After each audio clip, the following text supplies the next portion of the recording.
Dentro de los virus tenemos que diferenciar que el virus se categoriza por su tipo de ácido nucleico. Puede tener ADN o puede tener ARN, pero no tiene los dos. Los virus principalmente tienen dos componentes, una cápside y una cubierta. La cápside es propia de cada virus. Recordemos que los virus no tienen un mecanismo propio. Ellos usan la maquinaria enzimática de la célula hospedadora para poder replicarse, poder conformarse y poder ensamblarse para posteriormente causar los cuadros de viremia. La cápside está conformada por el ácido nucleico, que puede ser el ADN o el ARN, y por una cubierta proteica, que lo que forma es la nucleocápside. Esta cubierta proteica, principalmente en algunos virus, tiene características muy singulares. Por ejemplo, en el VIH, esta cubierta proteica está formada por las proteínas P24, que entran como parte del diagnóstico de los métodos directos en el caso del virus de VIH. Además, los virus también tienen una cubierta, y esta cubierta está compuesta por la membrana lipídica que es propia de la célula hospedadora. Cuando el virus sale de la célula, ¿no?, hace lisis, porque los virus producen un efecto citopático en la célula, lisan la célula para poder salir de ella y poder causar la viremia, llevan consigo una parte de la membrana lipídica de esas células, con lo cual forman su cubierta. Además, esos virus tienen proteínas que pueden ser estructurales, como en este caso proteínas propias de la nucleocápside, o proteínas que tienen funciones principalmente fisiológicas, como la transferencia de material genético, las propiedades antigénicas o la protección misma del genoma. Dentro del ciclo del viral o dentro del ciclo de infectividad viral, vamos a ver cinco etapas. La primera etapa es la etapa de adhesión, en la cual consiste en una interacción de este virus con receptores celulares propios de la célula huésped. Esta interacción con estos receptores van a condicionar el tropismo celular y van a condicionar a qué células pueden infectar esos virus. Por ejemplo, el virus de VIH tiene un tropismo sobre las células que tienen el receptor CD4. Entonces, ese virus de VIH va a infectar solamente a aquellas células que tengan este receptor. La siguiente etapa, después de la adhesión o del reconocimiento del receptor propio de la célula hospedadora, viene la etapa de penetración o viropexis. Y la viropexis o penetración va a consistir en una endocitosis de la célula huésped que va a absorber al virus para poder ingresarlo dentro del citoplasma. La liberación o desenvolvimiento, que es la tercera etapa, va a consistir en la separación del ácido nucleico viral para que pueda unirse a toda la maquinaria enzimática de la célula y pueda de esa misma manera replicarse. Esta liberación va a condicionar que se active toda la maquinaria enzimática de la célula huésped para que pueda replicar a este virus. Posteriormente, luego de la réplica, va a darse la etapa de la síntesis de los componentes virales, o sea, este ARN que se ha replicado, ARN o ARN que se ha replicado dentro de la célula huésped, va a producir proteínas para que conformen nuevos viriones y puedan reproducirse, valga la redundancia. Y la siguiente etapa, la morfogénesis, es el ensamblamiento y la liberación de estos viriones a través del efecto citopático que producen en la célula, ¿no?, lisando la célula y saliendo de ella con una parte de la misma, y en este entran los virus con cubierta, que captan una parte de la membrana celular, o virus sin cubierta, que no captan esa parte de la membrana celular y emigran solamente con su nucleocápside. Dentro de los virus, como dijimos, hay virus ADN y virus ARN. Los virus en realidad son muchísimos, ¿no? Y vamos a diferenciarlos en virus ADN, en 6 tipos de virus, y virus de ARN, principalmente en 3 tipos de virus.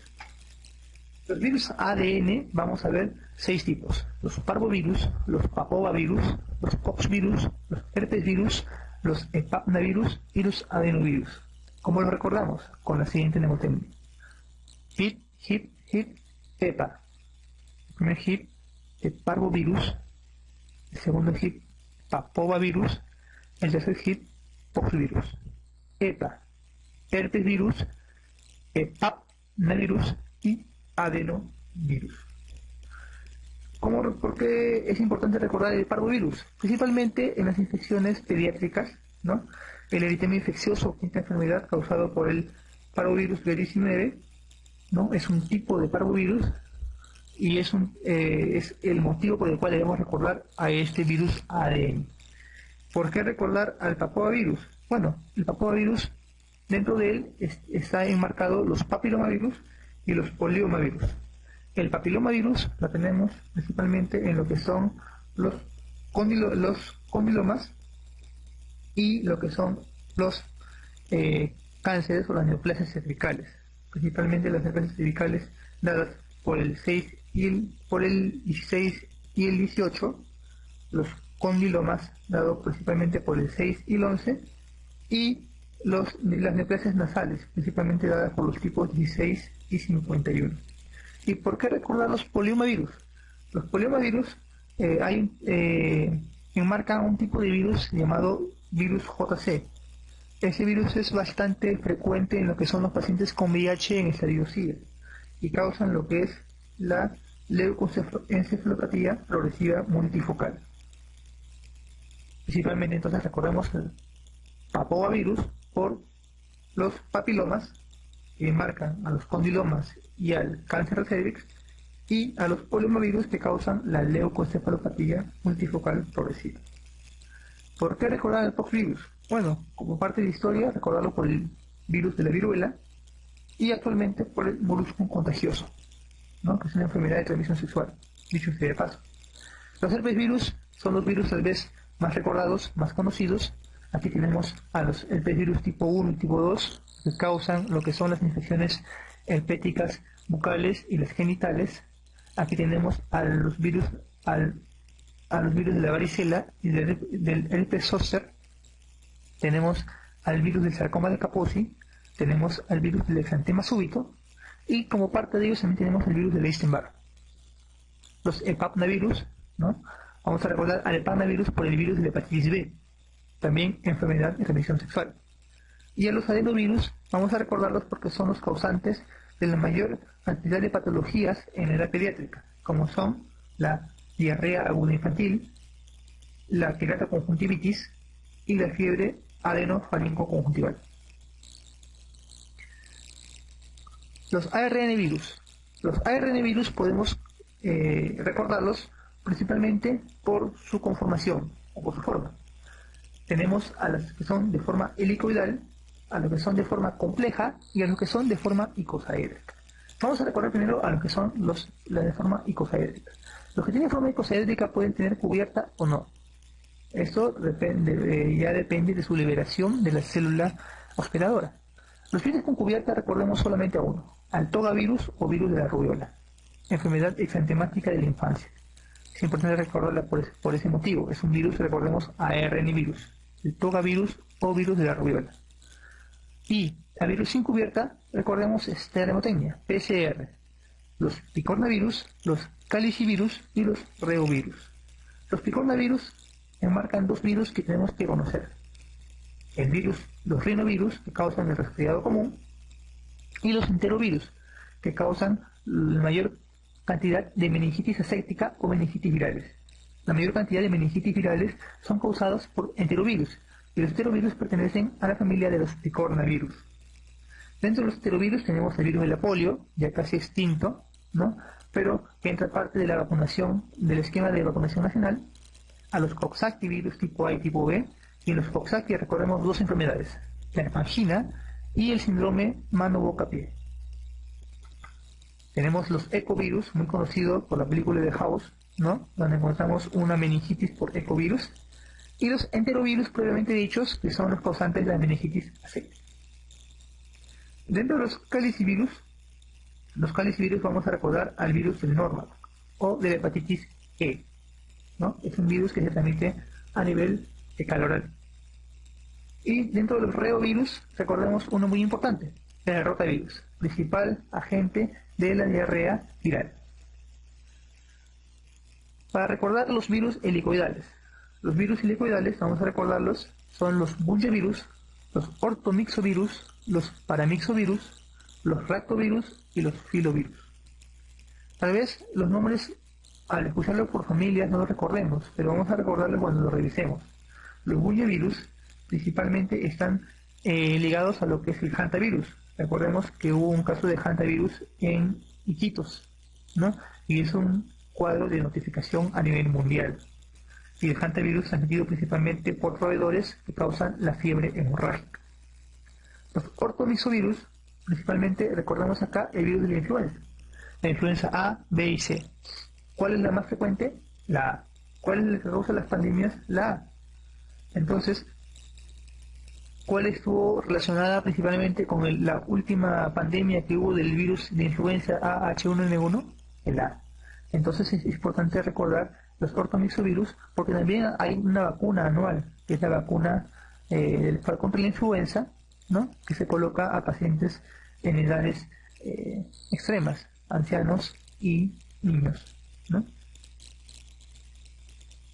Dentro de los paramixovirus vamos a recordar al virus de la parainfluencia, ¿ya? Al virus de la parainfluencia que causa el croup, es el principal agente del croup, a los morbillivirus que causa el sarampión y a los neumovirus que causan la bronquiolitis, el virus sincicial respiratorio.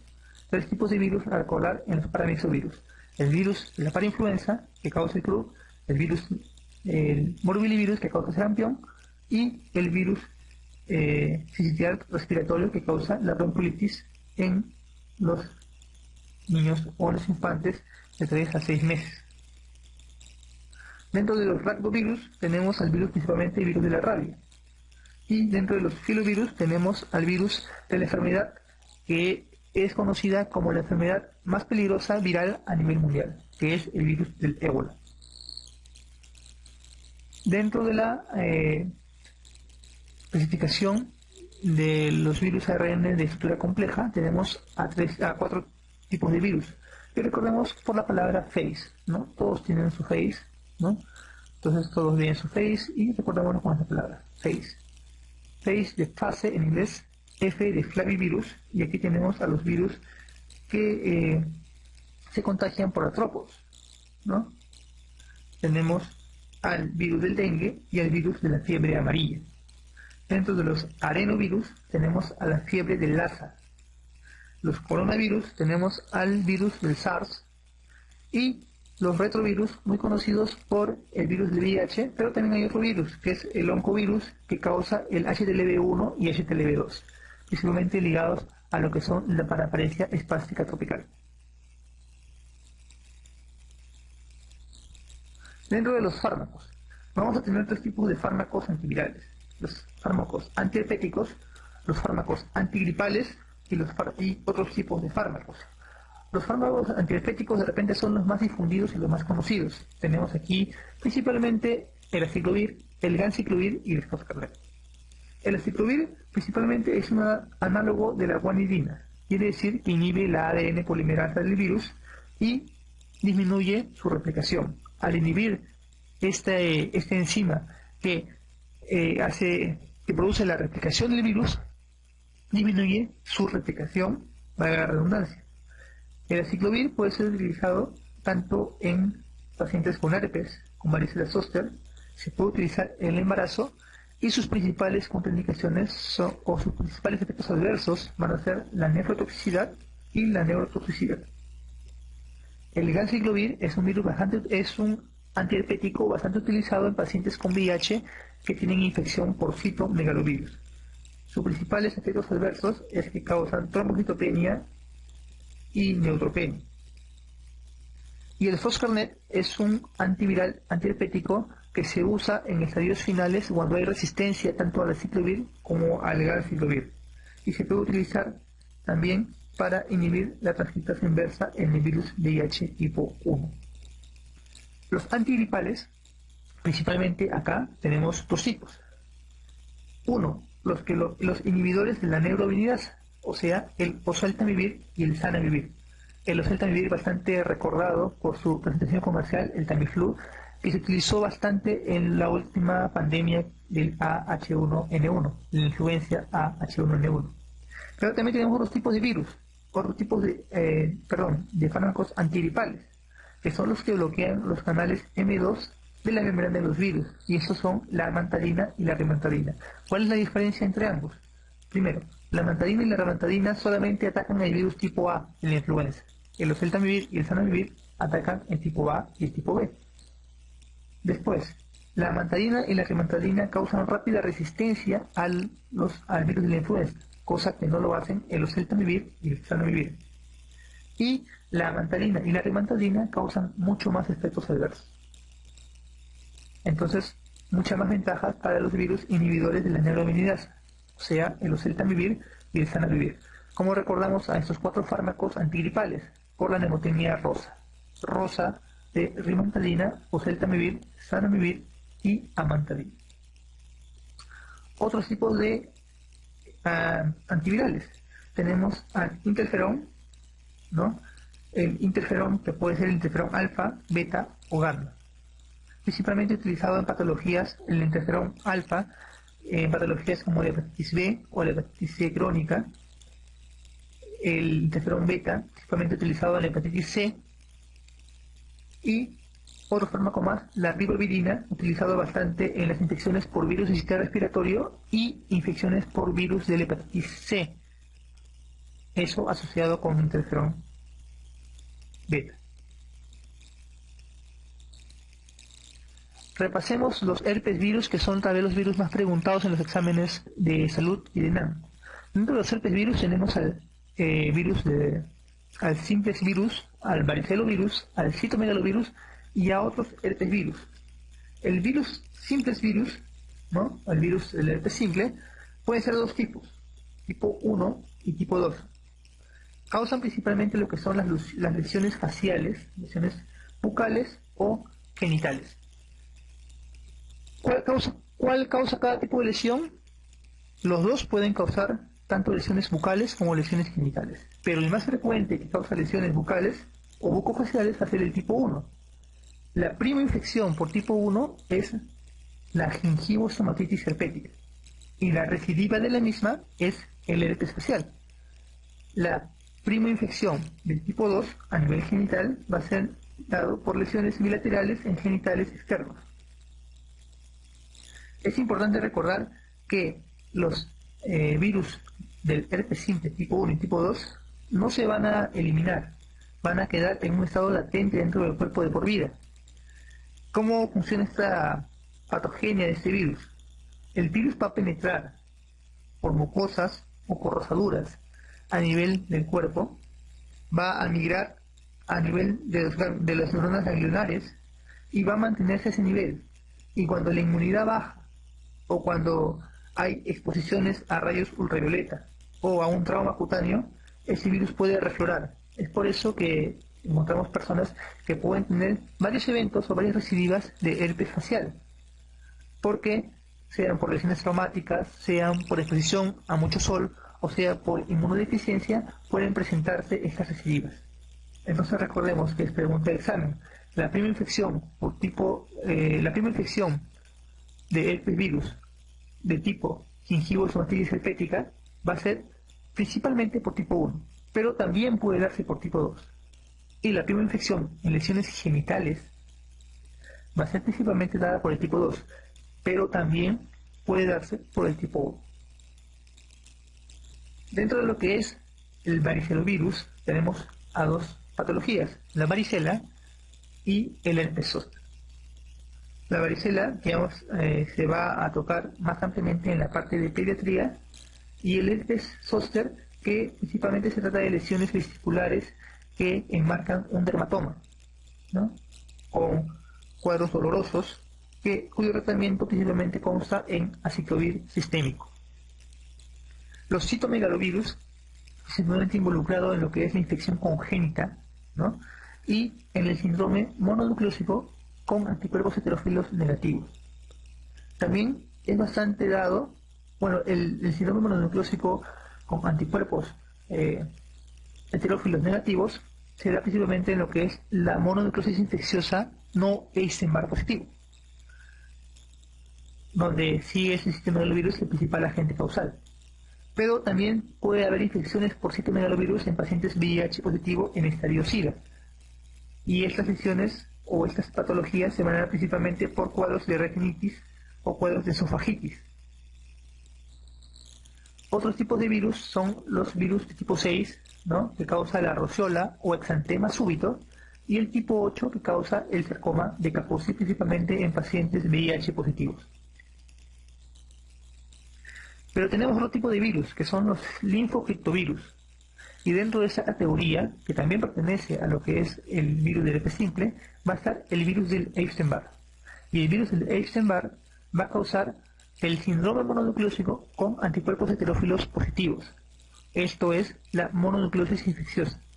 Pero no solamente produce la mononucleosis infecciosa, también puede producir otras patologías como es el carcinoma nasofaringio, el linfoma tipo Burkitt, muy frecuente en pacientes con VIH, en estadio SIDA, y la leucoplasia villosa oral, también presente, bastante frecuente en pacientes con VIH-SIDA. El síndrome mononucleósico. El síndrome mononucleósico se va a presentar, o se va a caracterizar, mejor dicho, por 5 aspectos. Y vamos a recordarlos con esa mnemotecnia. Recordemos que la mononucleosis infecciosa se le llama en el argot popular como la enfermedad del beso. Y beso muchas veces le decimos chape. Entonces vamos a recordar el síndrome mononucleósico como chape. C de calentura, o sea fiebre. E de hepatosplenomegalia. A de adenomegalias, principalmente esas son cervicales, anteriores y posteriores. P de faringitis, vamos al inglés, faringitis, más odinofagia intensa. No es solamente faringitis, sino que duele bastante al ingerir alimentos. Y E de hemograma. ¿Por qué hemograma? Porque en el hemograma va a haber alteraciones características, que es una linfocitosis de más del 50% de linfocitos en el conteo relativo. Pero esta linfocitosis va a ser una linfocitosis atípica. Va a haber linfocitos atípicos que van a ser linfocitos T que están presentes o se van a ver alterados dentro del raspado o del frotis. Estas 5 características van a conformar lo que es el síndrome mononucleósico, pero hay 3 de ellas que son las más preponderantes: la fiebre, la adenomegalia y la faringitis con odinofagia. Y es por eso que muchas veces se considera como la triada principal del síndrome mononucleósico o de la mononucleosis infecciosa: fiebre, adenomegalias, faringitis.